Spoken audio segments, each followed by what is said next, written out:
नमस्कार, मैं हूं मनविंदर। आप सभी राष्ट्रवादियों का एमबीएन नेटवर्क में एक बार फिर से बहुत-बहुत स्वागत है।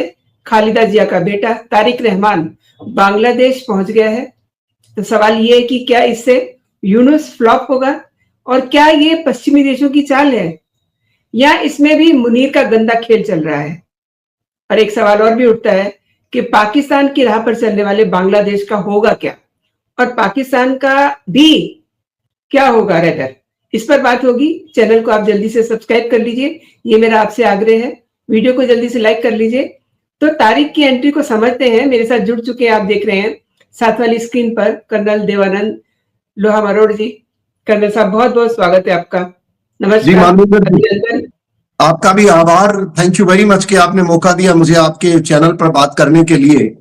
मैं सीधा तारीख पर आता हूं। जिस प्रकार से आपने सवाल किया कि उनके आने के पीछे क्या है, क्या मामला क्या है, तो मैं सबसे पहले बताना चाहूंगा कि हम सब जानते हैं कि आज के दिन यूनुस वहां पर एक एडमिनिस्ट्रेटर के नाते बैठे हैं और उन्होंने अपनी बिना चुने हुए जो भी जिस प्रकार से आए हैं, ये भी हम सब जानते हैं कि अमेरिका के डीप स्टेट का ये रिप्रेजेंटेटिव है जो बांग्लादेश के अंदर शेख हसीना को हटाने में जो स्टूडेंट्स का एक आंदोलन हुआ था, उसके बाद में किस प्रकार से इनका आकर के कंट्रोल में बैठे।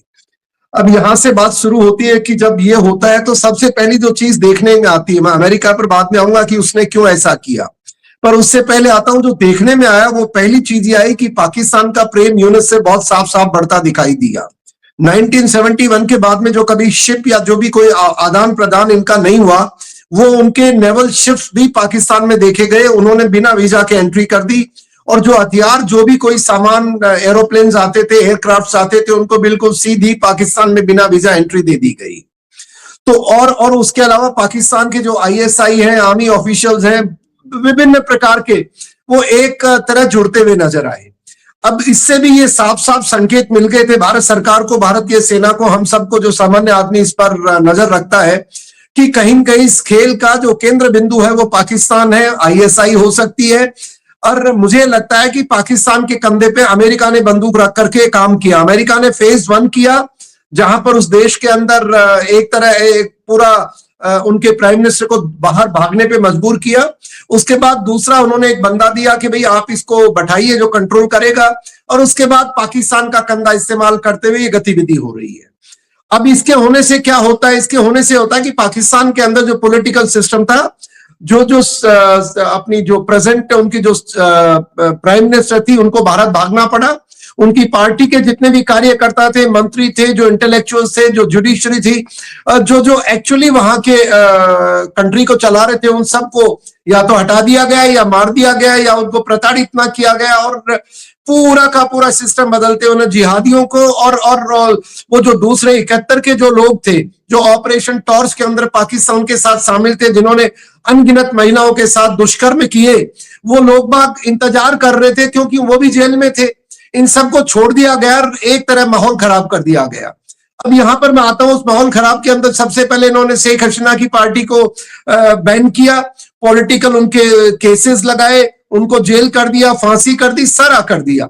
दूसरी तरफ बीएनपी जो पार्टी थी जिस पर पहले प्रतिबंध लगे थे क्योंकि वो करप्शन के केसेस में थी, हम उस पर नहीं जाएंगे। तो जितने भी जिहादी लोग जो बड़े बड़े जेल के अंदर थे, बड़े बड़े जुर्मों के लिए लेकर के, उन सबको इन्होंने छोड़ा, इस पार्टी को खुला किया। पर दुर्भाग्य से क्या होता है कि बीएनपी पार्टी की जो चेयरपर्सन थी खालिदा जिया, उनका स्वास्थ्य साथ नहीं देता है, वो राजनीति से बिल्कुल बाहर हो गई। अब यहाँ पर एक मुख्य बिंदु जो मुझे नजर आती है वो अमेरिका का खेल नजर आता है। देखिए, अमेरिका इतना ही चाहता था कि शेख हसीना हट जाए, उसको जो भी उसके स्ट्रेटेजिक एसेट्स थे उनको लेने के लिए पहला अमेरिका का इंटरेस्ट, जैसे मैंने बताया, उन्होंने उसको हटाना था। पर हटाया क्यों और पाकिस्तान को क्यों लाया, ये हमको समझना पड़ेगा आपके दर्शकों को। अमेरिका के दो प्रॉब्लम्स हैं। पहली प्रॉब्लम यह थी कि जो शेख हसीना थी वो अमेरिका की बात नहीं मानती थी, चाइना के नजदीक जा रही थी और भारत के भी बहुत नजदीक थी। तो अमेरिका का हमारे ऊपर कोई बांग्लादेश की तरफ से लेकर के कोई प्रेशर नहीं चल रहा था। दूसरा उसका यह था कि उसको उन तत्वों को लाना है, क्योंकि पाकिस्तान उनका एक तरह स्ट्रेटेजिक पार्टनर है। अमेरिका से कितना ही समय बदल जाए, जियो स्ट्रेटेजिक चीजें बदलती रहती है, पर पाकिस्तान जब तक खत्म नहीं होगा तब तक अमेरिका का एक तरह ये बहुत इंपॉर्टेंट पार्टनर रहेगा। चाहिए जैसे अगर यूरोप में देखें तो यूक्रेन का कंधा मिला हुआ अमेरिका को, वैसे यहां पाकिस्तान का कंधा है। जो भी कार्रवाई पाकिस्तान के माध्यम से करवाएगा। पर अमेरिका की चिंता कहां बढ़ गई, जब बढ़ गई कि बीएनपी को इन्होंने आजाद करवाया और बीएनपी की जो लीडर थी जिसको ये उम्मीद कर रहे थे थोड़ा बहुत ये पावर में आएगी, क्योंकि बीएनपी का क्या था, बीएनपी एंटी भारत है, बीएनपी प्रो जिहादिस्ट है, प्रो इस्लामिस्ट है, प्रो रेडिकल्स है, और वो चाइना के साथ इतना उसका तालमेल नहीं था। पर जो ही बीएनपी के वो लीडर का प्रॉब्लम हुई तो इन्होंने इसके बेटे को, तारिक जिसकी आप चर्चा कर रहे हैं, लाने का प्लान किया गया होगा। गारंटी मैं दे नहीं सकता हूं, पर मोस्ट प्रॉब्ली ये पूरा वो खेल है जहां पर बीएनपी को पावर में लाना है। मैं क्यों कह रहा हूं, देखिए अमेरिका वो है जो कहता है डेमोक्रेसी आनी चाहिए, पर वो डेमोक्रेसी तब तक ही आनी चाहिए जब तक अमेरिका के इंटरेस्ट उसके अंदर पूरे होते हो। पहला उन्होंने इसको शेख हसीना को भगा, अपने हसीना बेगम को भगा दिया। अब बीएनपी को लाने के लिए, जब बीएनपी की वो चली गई तो बीएनपी को स्थापित करने के लिए, इसलिए कि वो डेमोक्रेटिकली इलेक्ट होगी, वो उसकी फॉलोइंग है, वो जिहादी को और इनको जमायती को कभी नहीं चाहता अमेरिका है, क्योंकि उससे क्या है पूरा ताना बाना बिगड़ जाएगा। और वो जो जमायती है अगर वो आ जाते हैं तो वो न तो अमेरिका की सुनेंगे न पाकिस्तान की सुनेंगे, और वो चीन के इन्फ्लुएंस में आ जाएंगे, क्योंकि चीन पैसा बहुत फेंकता है। और तीसरी बात क्या है कि चीन ने भी, अगर आपको याद हो, पुराने जमाने में पूर्वी क्षेत्र के अंदर जिस प्रकार इंसर्जेंसी में पाकिस्तान और चीन मिलकर के भारत को तंग किया करते थे, तो बांग्लादेश के जन्म के बाद वो शांति हुई। और वो भी बीच में ये खालिदा जो जिया है 3 बार प्रधानमंत्री रही है, देखिए। तो जो थोड़ा पिछले कुछ 15-20 वर्षों में जो शांति आई है वो आई थी शेख हसीना के कारण। तो उस चक्कर में अमेरिका के इंटरेस्ट यहीं तक सीमित है कि डेमोक्रेसी आए, डेमोक्रेसी, क्योंकि हसीना को बैन कर दिया तो अब खालिदा चाहिए मखोटे के लिए। और दूसरा क्या, जमायती को वो नहीं लाने देंगे। अब रही बात यूनिस के काम के अंदर, मुझे लगता है यूनिस का अब काम खत्म हो चुका है। जितना डीप स्टेट चाहता था उसने कर दिया। उसने उस गवर्नमेंट को जो शेख अपना हसीना को फांसी दे दी, सजाएं दे दी, बैन कर दिया, चुनाव घोषणा कर दी। अब वो चाहते कौन, बीएनपी के अलावा कोई सरकार बना ही नहीं सकता, जमायती जीत नहीं सकते। तो ये बड़ी कॉम्प्लेक्स स्टोरी है। अब यहां पर 3 बिंदु, जैसे मैंने बताया, पाकिस्तान है, पर पाकिस्तान अमेरिका का कंधा है। अमेरिका का इंटरेस्ट इसीलिए वापस आया, वरना इसकी आने की कोई औकात नहीं थी। तीसरी बात है कि अमेरिका को चीन को काउंटर करना है और भारत को भी साथ लेना है। चीन को काउंटर करने के लिए, अगर आपने कल देखा हो कि वो जो वेनेजुएला में चल रहा है, वहां पर उन्होंने हवाई जहाज कैप्चर कर लिए हैं, वो शिप्स, और वहां काफी प्रॉब्लम चल रही है। तो ये स्थिति के अंदर अब मुझे लगता है कि अमेरिका यहां से बाहर निकलना चाहेगा, क्योंकि सेंट मार्टिन में जो उसके फुट ऑन सोल्जर, जो बूट्स ऑन द ग्राउंड है, वो वहां ऑलरेडी आ चुके हैं। और जहां तक ये सरकार निकाल करके ये चीन के तरीके में जाएगा, तो मैं ये देखता हूं कि इसका तारीख का आना एक बड़ी सोची समझी रणनीति है। और ये इसमें पाकिस्तान को भी साथ में रखेंगे, चीन को भी दूर रखने का प्रयास करेंगे।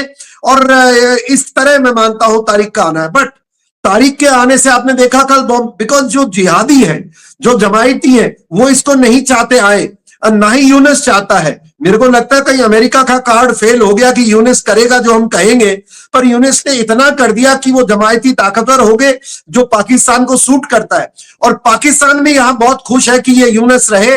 तो मैं समझ रहा हूं तारीख के आने से एक इलेक्शंस होंगे, एक मखोटा बनेगा, और बीएनपी के अलावा कोई पार्टी है ही नहीं जो जीत सकती है। तो एक सरकार बनेगी, और वो सरकार होगी, अमेरिका की बात कुछ हद तक मानेगी, और यकीनन भारत विरोधी रहेगी, हिंदू विरोधी रहेगी। और इस तरह का मैं पूरा ये प्रकरण देखता हूं। तारिक रहमान जो है वो खालिदा जिया के बेटे ज्यादा है, उनको इसी तौर पे इन्हें माना जाता है। वो जनरल जियाउर रहमान के बेटे के रूप में कम लोग जानते हैं, राइट। खालिदा जिया के बेटे के रूप में उनको ज्यादा जानते हैं। एंड इसी के साथ एक चीज और इम्पोर्टेंट हो जाती है कि उन्हीं के दौर में, यानी कि 1975 में शेख मुजीबुर रहमान का एसेसिनेशन होता है।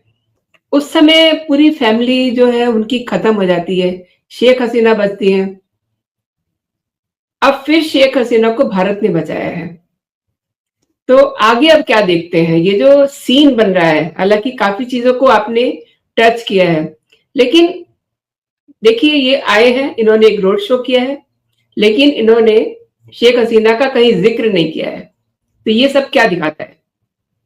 देखिए, मुझे लगता है जी, जहां तक अमेरिका का ताल्लुक है, वो डेमोक्रेसी चाहता है, वो शांति चाहता है, इतनी अराजकता नहीं चाहता है, मैंने पहले बताया। तो हो सकता है कि आने वाले समय में इनको बताया गया हो कि भाई, डेमोक्रेसी को अगर तुम चलाना चाहते हो तो शेख हसीना के वैसे परिवार को खत्म किया था, वो 71 और 75 का दौर था। आज के जमाने में जब भारत ओपनली उनके साथ है, तो दुनिया में किसी की ताकत नहीं है जो शेख हसीना को नुकसान कर दे। अब उसको मद्देनजर मुझे लगता है कि कहीं उनकी कहीं ऐसा तो नहीं कि deep state, American deep state, Bharat deep state, Pakistan एक बात हुई हो कि देखो भाई, अभी आज के दिन जैसे जिस प्रकार से रूस ने भी कहा है, अमेरिका ने भी कहा है, यूरोप ने भी कहा कि हमारा दुश्मन नंबर 1 चीन है और भारत का भी चीन नंबर है। तो कहीं कहीं इस रणनीति के अंदर, क्योंकि आज के दिन शेख हसीना अगर बांग्लादेश में वापस जाती है तो लोग उनको एक्सेप्ट नहीं करेंगे, क्योंकि वहां काफी अभी टर्मोइल हो चुका, उनको नाम बदनाम कर चुका है, उनके अगेंस्ट लोग नाराज है। तो थोड़ा समय दिया जाएगा मुझे लगता है, पर हो सकता है क्योंकि चुनाव में जो फरवरी में आ रहे हैं चुनाव, मैं तो ऐसा भी एंगल देखता हूं कि चुनाव आखिर में, जब चुनाव तक कहीं ऐसा नहीं हो कि शेख हसीना को, पार्टी को वो कह दे कि अच्छा चुनाव लड़ लो, क्योंकि आज स्थिति बीएनपी की भारी होगी, शेख हसीना की कम होगी, और इस तरह करके वो डेमोक्रेसी को एक पायजामा पहनाना चाहते हैं। और उसके बाद अमेरिका अपने जो, क्योंकि अभी चीन को डील करना उनके लिए बहुत जरूरी है। अब ये सेंट मार्टिन आइलैंड और ये कुछ ये चीजों की चिंता में मैं जैसा सोच पा रहा हूं, तो इसलिए इनका आना, और ये जो जहां तक शेख अपनी हसीना जी की पार्टी का ताल्लुक है, वो पार्टी को शायद ये इजाजत दे दे चुनाव के अंदर कोई प्रकार की भागीदारी निभाने के लिए, कि जिन जिन लोगों को सजा हो चुकी है कोर्ट से, वो हिस्सा नहीं ले सकते, कुछ न कुछ चलेगा। तो अभी मैं मानता हूं हो सकता है कि भारत को भी ये सूट करता है। वैसे मैं आपको बता दूं, भारत के लिए इतनी मुश्किल है, आगे कुआं पीछे खाई। अगर जमायती आते हैं या बीएनपी आती है या कोई दूसरे कोई एक तरह वो जो समर्थन से आती है, हमारा कोई मित्र नहीं। अगर आपको याद हो, मैं आपको एक चीज और बता दूं, ये तो हसीना ने पता नहीं क्यों अमेरिका से बैर मोल लिया, ये कहकर के सेंट मार्टिन आइलैंड, वैसे भी वो चाइना की गोद में जाके बैठ गई थी, अगर आपको याद हो, और भारत के साथ ठीक था, पर ज्यादा वो चाइना के साथ जा रही थी। तो मुझे लगता है अमेरिका और भारत ने उसको बचाया जरूर है, पर कहीं कहीं भारत और अमेरिका के इंटरेस्ट, छोटा मोटा छोड़ दे, ट्रेड डील, ये परसेंटेज इतना हमने वो लगा दिया टैरिफ, कहीं कहीं जाके चाइना को काउंटर करने के लिए America needs Bharat, and hence कहीं कहीं ये इलेक्शंस के दौर तक इनके लोगों को इजाजत दी जाएगी, जिससे कि कोई वैलिडिटी हो, लोगों के बीच में हो। अन्यथा वहां गृह युद्ध पक्का है, गृह युद्ध हो गया तो अमेरिका क्या कोई भी कंट्रोल नहीं कर सकता। अगर मान लो अमेरिका का ऐसा इरादा हो कि बांग्लादेश के अंदर इस तरह की स्थिति कर दो कि भारत भी भुगतता रहे और चीन को भी हम लपेटते रहे, बिकॉज जो ही यहां गृह युद्ध होगा, जिस प्रॉब्लम भारत में शरणार्थियों की आएगी, हिंदुओं की, एक आज हिंदू को और मार दिया गया, हिंदुओं की हत्याएं होंगी तो सरकार पर दबाव बनेगा, इन जो हमारे शरणार्थी आएंगे, और बॉर्डर एरिया में हमारे को बहुत दिक्कतें आएंगी, उधर से पाकिस्तान, तो ये भारत को भी तंग करने की ये सेकंड फेज में देखता हूं। तो दोनों पॉसिबिलिटी है, वो तो अब समय ही बताएगा। अगर वहां गृह युद्ध करवाता अमेरिका, अमेरिका के बिना कुछ नहीं हो सकता, तो ये मान के चलिए कि भारत का भी वो नुकसान करना चाहता है और चीन का भी।